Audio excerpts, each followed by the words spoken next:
ابھی آپ کو خبر دیں گے، سینٹ کے آج کے اجلاس کا ایجنڈا جاری کر دیا گیا ہے۔ پرتشدد انتہا پسندی کی روک تھام کا بل سینٹ میں پیش کیا جائے گا۔ پرتشدد انتہا پسندی کی روک تھام بل منظوری کے لیے ایوان میں پیش کیا جائے گا۔ توشہ خانہ ریگولیشن اور مینجمنٹ بل منظوری کے لیے پیش کیا جائے گا۔ ملک سعید آوان ہمارے ساتھ موجود ہیں، مزید تفصیلات ان سے جانیں گے۔ جی ملک سعید آوان بتائیے گا۔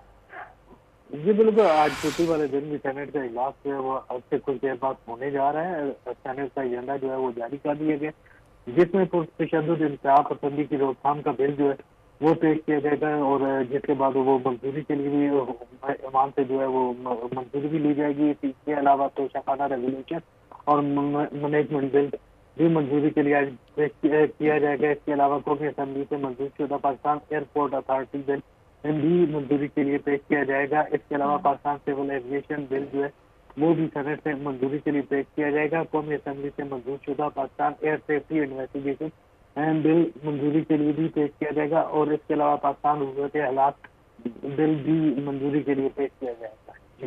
ٹھیک ہے، ملک سعید آوان آج کے ایجنڈا کے حوالے سے آپ بتا رہے تھے، بہت شکریہ آپ کا۔ کی جیلوں میں منشیات سپلائی کرنے کے واقعات میں